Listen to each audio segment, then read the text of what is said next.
Assalomu alaykum aziz do'stlar, qadrli tomoshabinlarim. Bugun men siz bilan shoshilinch va o'ta muhim bir mavzuni muhokama qilmoqchiman. Bu ma'lumot ayniqsa hurmatli nafaqaxo'rlarimiz uchun hayotiy ahamiyatga ega. Agar siz nafaqada bo'lsangiz yoki tez orada nafaqaga chiqishni rejalashtirayotgan bo'lsangiz, ushbu videoni bir daqiqasini ham o'tkazib yubormang. Chunki sizning kelajakdagi moddiy ta'minotingiz va qonuniy huquqlaringiz aynan bugun aytiladigan ma'lumotlarga bog'liq bo'lishi mumkin. Hozirgi kunda amalga oshirilayotgan o'zgarishlar sizning birgina harakatingiz bilan katta farq qilishi mumkinligini unutmang. Bu shunchaki bir tavsiya emas, balki chaqiriqdir. Shuning uchun iltimos, videoni oxirigacha diqqat bilan tomosha qiling. Hoziroq kanalga obuna bo'ling va ushbu videoga like bosing, toki bu muhim ma'lumotlar boshqa nafaqaxo'rlarimizga ham yetib borsin. Muammoning mohiyati. Avval qanday edi va hozir nima o'zgardi? Azizlar, avvallari pensiya tizimi ancha sodda edi. Ba'zi jihatlari bo'yicha nafaqaga chiqish uchun qonunchilikda belgilangan yoshga yetganingizda tegishli hujjatlarni, mehnat daftarchasi, pasport va boshqa zarur ma'lumotnomalarni yig'ib, pensiya jamg'armasining hududiy bo'limiga murojaat qilardingiz. Asosan hamma narsa qog'oz shaklida yuritilardi. Mehnat daftarchasidagi yozuvlar, ish joyidan berilgan ma'lumotnomalar, ish haqi to'g'risidagi arxiv hujjatlari, bularning hammasi sizning umumiy mehnat stajingizni va pensiyani hisoblash uchun asos bo'ladigan o'rtacha ish haqingizni tasdiqlash uchun xizmat qilardi. Pensiya hisoblash jarayoni bir muncha vaqt talab qilardi, chunki barcha hujjatlar qo'lda tekshirilar, arxivlarga so'rovlar yuborilar edi. Ba'zan kimdir o'z mehnat faoliyati davomida bir necha bor ish joyini o'zgartirgan bo'lsa, har bir ish joyidan ma'lumotnomalar to'plash juda ko'p vaqt va kuch talab qilardi. Agar biron bir tashkilot tugatilgan bo'lsa, uning arxivini topish, undan ma'lumot olish esa alohida muammo edi. Bu esa odatda pensiyaga chiqish jarayonini sekinlashtirar. Ba'zan esa hatto ba'zi bir davrlardagi stajni tasdiqlashda qiyinchiliklar tug'dirar edi. O'sha paytda asosiy e'tibor qog'oz hujjatlarning to'g'riligi va ularning belgilangan tartibda rasmiylashtirilganiga qaratilardi. Lekin hozir ahvol tubdan o'zgardi. Aziz do'stlar, oxirgi bir necha yil ichida mamlakatimizda raqamli transformatsiya jarayoni jadal rivojlanmoqda. Bu jarayon jumladan pensiya tizimiga ham katta ta'sir ko'rsatdi. Bugungi kunda ko'plab ma'lumotlar, shu jumladan sizning mehnat stajingizga oid axborotlar ham raqamli shaklga o'tkazilmoqda va maxsus elektron bazalarda saqlanmoqda. Davlat tashkilotlari o'rtasida hujjat almashinuvi ham elektron tarzda amalga oshirilmoqda. Bu bir tomondan juda qulaylik tug'diradi, chunki navbatlar kamayadi, byurokratik to'siqlar bartaraf etiladi, jarayon tezlashadi. Ammo ikkinchi tomondan bu yangi tizim ba'zi bir yangi talablar va e'tibor berish lozim bo'lgan jihatlarni ham keltirib chiqaradi. Gap shundaki, hozirda sizning mehnat daftarchangizdagi har bir yozuv, har bir ish joyidagi faoliyatingiz, o'sha davrdagi ish haqingiz to'g'risidagi ma'lumotlar elektron bazaga kiritilishi kerak. Bu jarayon avtomatlashtirilgan bo'lsa-da, inson omili sababli ba'zan xatoliklar yuzaga kelishi mumkin. Yoki ba'zi bir ma'lumotlar umuman kiritilmagan bo'lish ehtimoli bor. Ayniqsa eski mehnat daftarchalaridagi qo'lda yozilgan ma'lumotlar ba'zan noto'g'ri o'qilishi, tushunilmasligi yoki umuman raqamlashtirish jarayonida xato kiritilishi mumkin. Raqamlashtirishni amalga oshirayotgan xodimlarning e'tiborsizligi yoki hujjatlarning yomon holatda ekanligi ham bunga sabab bo'lishi mumkin. Shu sababli sizning shaxsiy elektron mehnat daftarchangizda yoki shaxsiy hisobingizda aks ettirilgan ma'lumotlar har doim ham haqiqiy vaziyatga mos kelmasligi mumkin.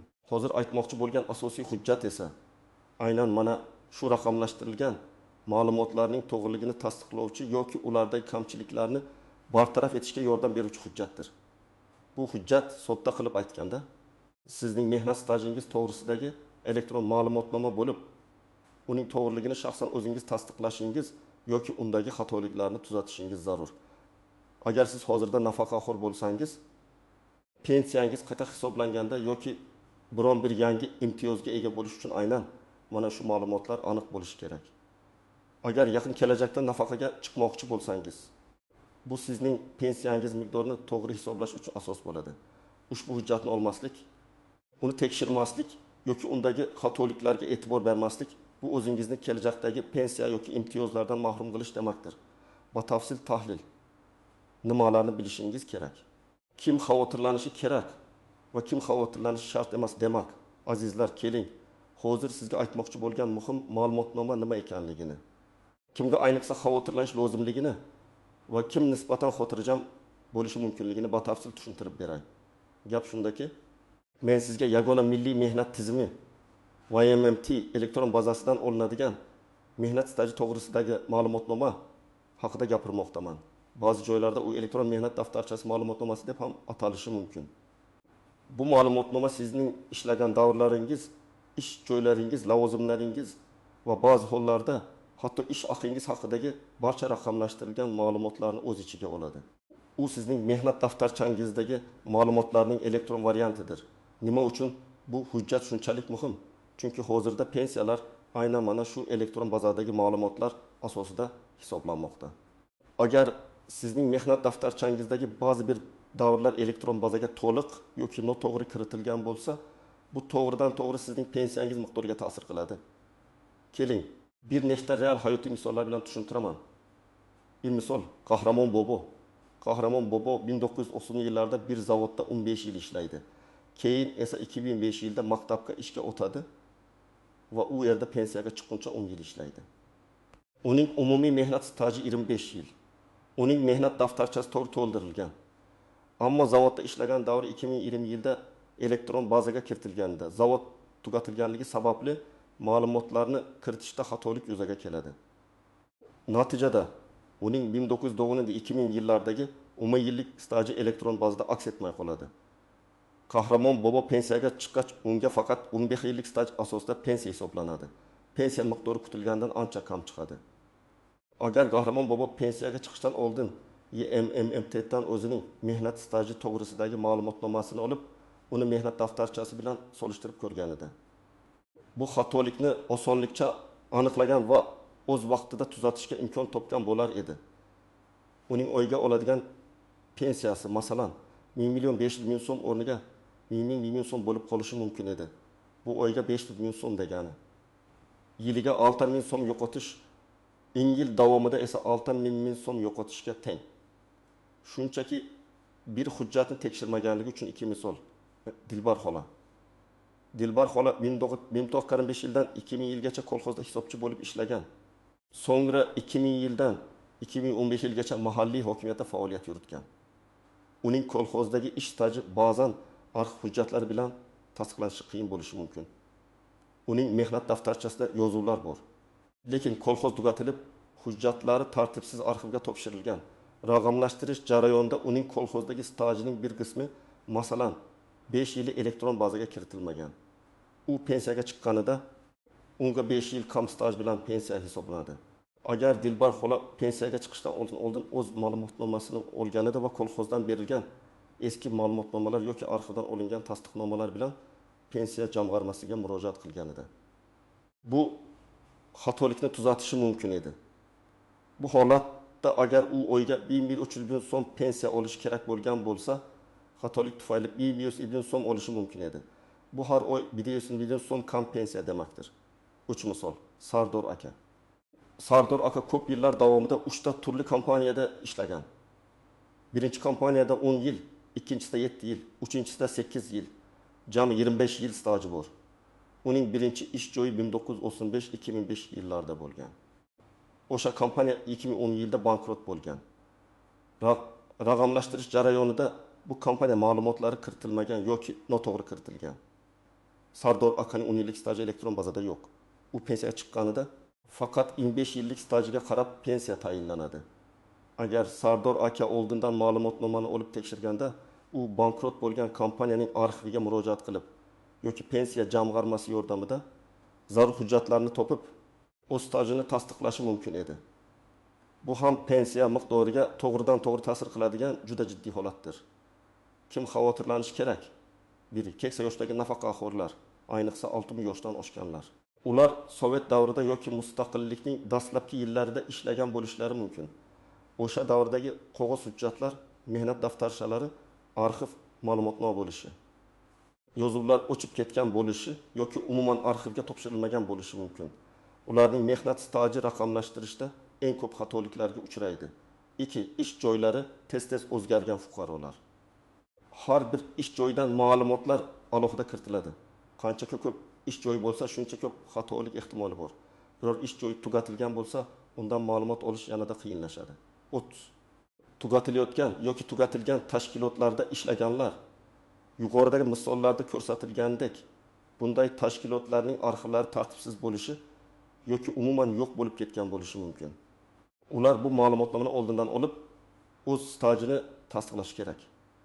4. O'z mehnat daftarchasi yoki arxiv hujjatlari noto'g'ri to'ldirilgan yoki yo'qolgan deb gumon qilayotganlar.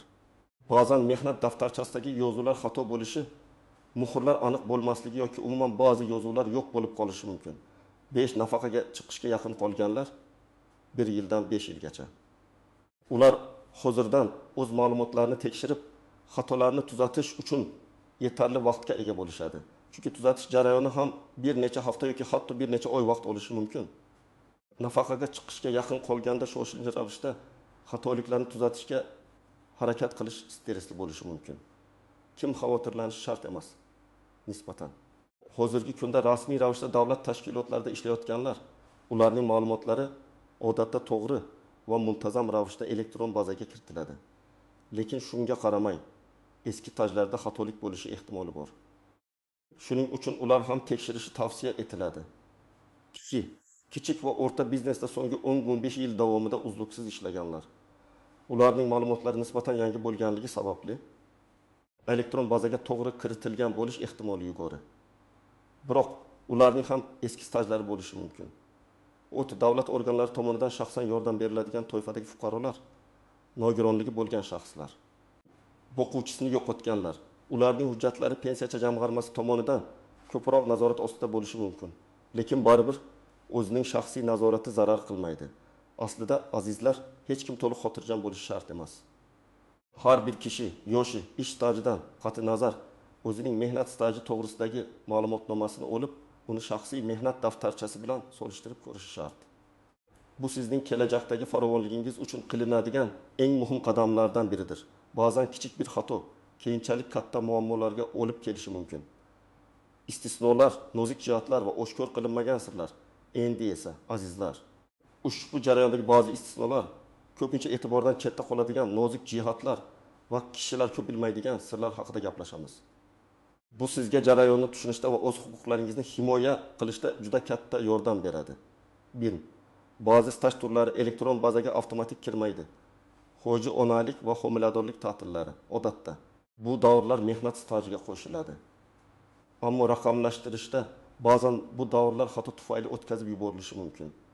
Agar siz homiladorlik yoki bola parvarishi ta'tilida bo'lgan bo'lsangiz, bu davrlarni ma'lumotnomada aks ettirilganligini tekshiring. Aks holda o'sha davrdagi ish joyingizdan yoki uning huquqiy vorisidan ma'lumotnoma talab qilishingiz kerak bo'ladi. Harbiy xizmat davri. Harbiy xizmat ham stajga qo'shiladi. Agar siz harbiy xizmatni o'tagan bo'lsangiz, uning davri ma'lumotnomada aks etganiga ishonch hosil qiling. Aks holda harbiy guvohnoma yoki harbiy qismdan mudofaa bo'limidan olingan ma'lumotnoma talab qilinishi mumkin. O'quv yurtlarida o'qish davri. Ma'lum hollarda oliy ta'lim muassasalarida kunduzgi bo'limda o'qigan davr ham mehnat stajiga qo'shilishi mumkin. Masalan, ayrim ijtimoiy toifalar uchun yoki sovet davrida. Agar sizning holatingizda bu davr hisoblanishi kerak bo'lsa, o'qish joyidan diplom va o'qiganlik to'g'risidagi ma'lumotnomani tayyorlab qo'ying. Raqamlashtirishda bu ma'lumotlar avtomatik tarzda kiritilmagan bo'lishi ehtimoli juda yuqori. Chet elda ishlagan davr. Agar siz rasmiy ravishda chet elda ishlagan va o'sha davr uchun ijtimoiy sug'urta badallari to'lagan bo'lsangiz, bu stajni tan olish uchun tegishli xalqaro shartnomalar yoki bitimlar asosida harakat qilish kerak bo'ladi.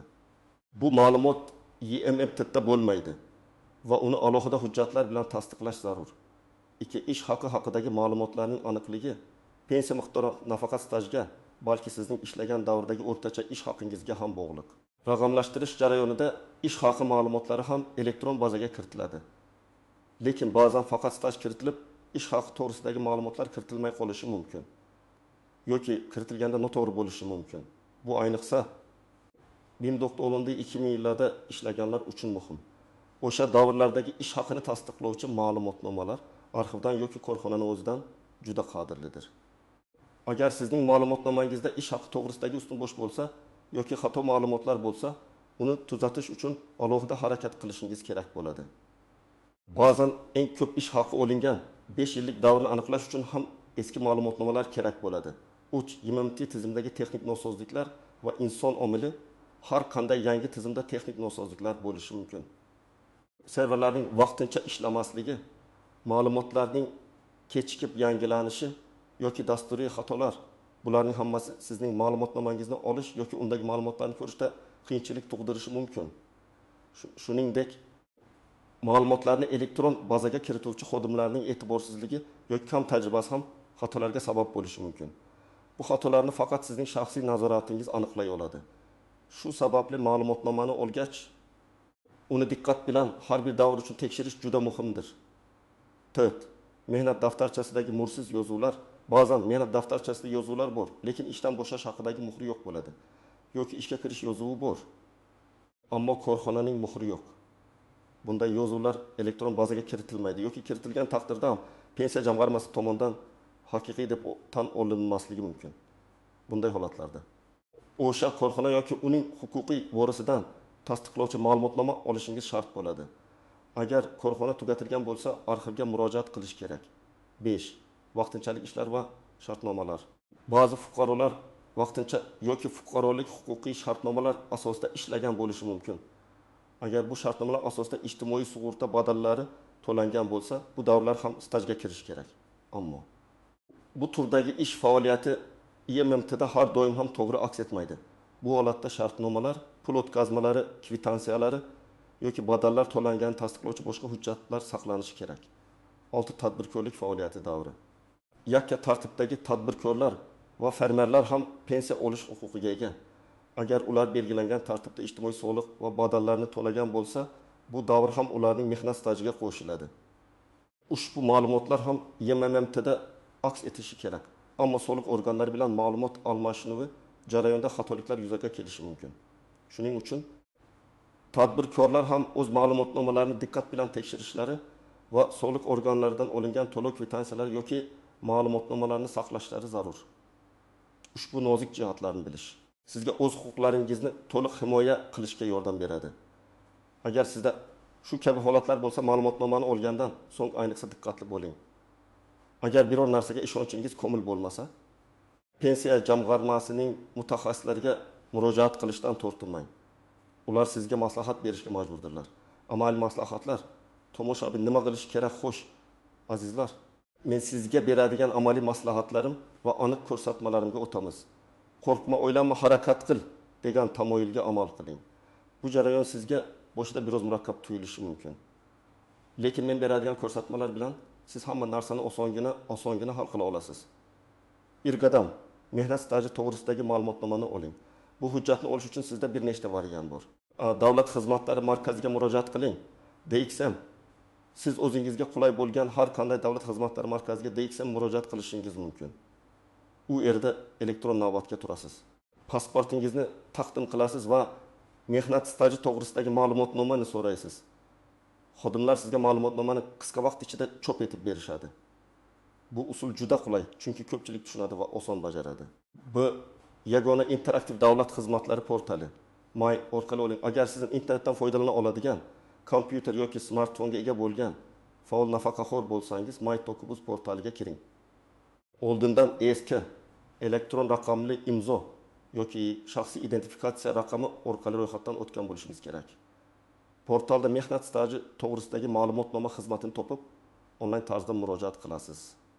Ma'lumotnoma elektron shaklida darhol sizning shaxsiy kabinetingizga keladi. Uni yuklab olib chop etishingiz mumkin. Chunki uyda o'tirib turib ham amalga oshirish mumkin. Ish beruvchiga murojaat qiling. Agar siz hozirda bir korxonada ishlayotgan bo'lsangiz, korxonaning kadrlar bo'limi xodimiga yoki buxgalteriga murojaat qilishingiz mumkin. Ularda ham YMMT tizimiga kirish imkoniyati bor va ular sizga bu ma'lumotnomani chiqarib berishlari mumkin. 2 qadam olingan ma'lumotnomani diqqat bilan tekshiring. Bu eng muhim qadamdir. Siz ma'lumotnomani olgandan so'ng uni shaxsiy mehnat daftarchangizdagi har bir yozuv bilan so'zma-so'z solishtirib chiqing. Sana ishga kirgan va ishdan bo'shagan sanalar bir xilmi? Tashkilot nomi, ish joyining nomi to'g'ri yozilganmi? Masalan, Quyosh eji o'rniga Quyosh MCEJ bo'lmasligi kerak. Lavozim, egallagan lavozimingiz to'g'ri ko'rsatilganmi? staj muddati, har bir ish joyidagi staj muddati aniq hisoblanganmi? Umumiy stajingiz to'g'rimi? Ish haqi agar ko'rsatilgan bo'lsa, ish haqi to'g'risidagi ma'lumotlar mavjudmi va ular haqiqatga to'g'ri keladimi? Boshqa muhim davrlar, harbiy xizmat, homiladorlik ta'tili. O'qish davri kabi stajga qo'shilishi kerak bo'lgan boshqa davrlar aks etganmi? Agar sizda bir nechta mehnat daftarchasi bo'lgan bo'lsa, har birini alohida tekshiring. 3 qadam. Xatoliklar aniqlansa nima qilish kerak? Agar siz ma'lumotnomada biron bir xatolik, noto'g'ri yozuv, yetishmayotgan staj davri yoki boshqa nomuvofiqlikni aniqlasangiz, vahimaga tushmang. Buni tuzatish mumkin. Pensiya jamg'armasiga murojaat qiling. O'zingiz yashayotgan hududdagi pensiya jamg'armasi bo'limiga murojaat qiling. O'zingiz bilan pasport, mehnat daftarchasi asli, olgan ma'lumotnoma va stajingizni tasdiqlovchi barcha mavjud hujjatlarni oling. Bularga ish joyidan berilgan ma'lumotnomalar, agar saqlangan bo'lsa, ish haqi to'g'risidagi arxiv hujjatlari, buyruqlar nusxalari, harbiy guvohnoma, o'qish joyidan diplom va boshqalar kiradi. Arizani yozing. Pensiya jamg'armasi xodimi sizga arizani qanday to'ldirishni tushuntiradi. Arizada siz YMMT tizimidagi qaysi ma'lumotlarda xatolik borligini va bu xatoliklarni nima asosda tuzatish kerakligini, masalan, mehnat daftarchamda mana bu yozuv bor, lekin elektron bazada yo'q, aniq ko'rsatishingiz kerak. Hujjatlarni taqdim eting. Sizning arizangizga qo'shimcha ravishda xatoliklarni tasdiqlovchi hujjatlarning asl nusxalarini yoki notarial tasdiqlangan nusxalarini taqdim etishingiz lozim. Xodimlar ularni tekshirib, nusxalarni olib qolishadi va asl nusxalarni sizga qaytarib berishadi. Jarayonni kuzatib boring. Pensiya jamg'armasi mutaxassislari sizning murojaatingizni ko'rib chiqishadi. Ular YMMT tizimiga so'rov yuborishadi. Kerak bo'lsa, siz ko'rsatgan tashkilotlarga agar mavjud bo'lsa, qo'shimcha so'rovlar yuborishadi yoki arxivdan ma'lumot so'rashadi. Bu jarayon bir necha haftadan bir necha oygacha davom etishi mumkin. Sizga murojaatingizning holati haqida ma'lumot berilishi kerak. Yangi ma'lumotnomani oling. Ma'lumotlar tuzatilgandan so'ng yana bir bor Davlat xizmatlari markazidan yoki Maytokov uz orqali yangilangan mehnat staji to'g'risidagi ma'lumotnomani olib, uni takroran tekshiring. Endi hamma ma'lumotlar to'g'ri ekanligiga ishonch hosil qiling. 4 qadam hujjatlaringizni saqlang. Barcha eski mehnat daftarchangizni, ish joylaridan berilgan ma'lumotnomalarni, diplomlarni, harbiy guvohnomalarni, arxiv hujjatlarini va boshqa stajni tasdiqlovchi hujjatlarni bir joyga yig'ib, tartibli saqlang. Hatto elektron ma'lumotlar bazasida hamma narsa to'g'ri bo'lsa ham, ba'zan qo'shimcha tasdiqlovchi hujjatlar talab qilinishi mumkin. Ularning nusxalarini ham olib qo'yish zarar qilmaydi. Bu jarayonni hozirdan boshlash muhim, azizlar. Ayniqsa nafaqaga chiqishga yaqin qolganlar uchun. Chunki kechiktirilgan har bir kun pensiyangizni to'g'ri hisoblash imkoniyatini kamaytirishi yoki sizni ortiqcha ovoragarchiliklarga duchor qilishi mumkin. Bir kishi bir yilda xatoliklarni tuzatib, pensiyasini qayta hisoblatganida oyiga 200 ming so'm qo'shimcha olgan. Bu degani bir yilda 2400 ming so'm, 10 yilda esa 24 ming so'm. Bu juda katta mablag'dir va bu pul sizning qonuniy haqqingiz. Xulosa va yakuniy chaqiriq, aziz do'stlar, hurmatli nafaqaxo'rlar. Umid qilamanki, bugungi video siz uchun juda foydali va muhim bo'ldi. Men sizga juda muhim bir hujjat, mehnat staji to'g'risidagi ma'lumotnomani hoziroq olish, uni diqqat bilan tekshirish va undagi xatoliklarni tuzatish zarurligini tushuntirib berishga harakat qildim. Bu shunchaki bir qog'oz emas. Balki sizning kelajakdagi pensiyangiz miqdori qonuniy huquqlaringiz va farovonligingizning kafolatidir. Raqamlashtirish davrida har bir kiritilgan ma'lumotning to'g'riligiga ishonch hosil qilish o'ta muhimdir. Birgina kichik xatolik sizning yillar davomida to'lagan ba'ziga olishingiz kerak bo'lgan pensiya miqdoriga salbiy ta'sir ko'rsatishi mumkinligini unutmang. Bu sizning mehnat haqqingiz, bu sizning shaxsiy moliyaviy barqarorligingiz. Shuning uchun iltimos, ushbu ma'lumotni jiddiy qabul qiling. Videoni bir marta emas, balki bir necha bor qayta ko'rib chiqing. Bergan maslahatlarimga amal qiling. Bugun boshlan kechiktirmang. Sizning fikringiz men uchun juda muhim. Iltimos, izohlarda o'z tajribangizni yozib qoldiring. Siz bu ma'lumotnomani olganmisiz? Unda xatoliklar bo'lganmi? Ularni qanday qilib tuzatdingiz? Sizning tajribangiz boshqa tomoshabinlarimiz uchun ham foydali bo'lishi mumkin. Bu videoga like bosing va do'stlaringiz, yaqinlaringiz, ayniqsa keksa qarindoshlaringiz bilan baham ko'ring. balki aynan sizning yordamingiz bilan kimdir o'zining qonuniy pensiyasini to'g'ri hisoblatishga muvaffaq bo'lar. Va albatta kanalga obuna bo'lishni unutmang. Toki bizning keyingi muhim videolarimizni o'tkazib yubormang. E'tiboringiz uchun rahmat, salomat bo'ling.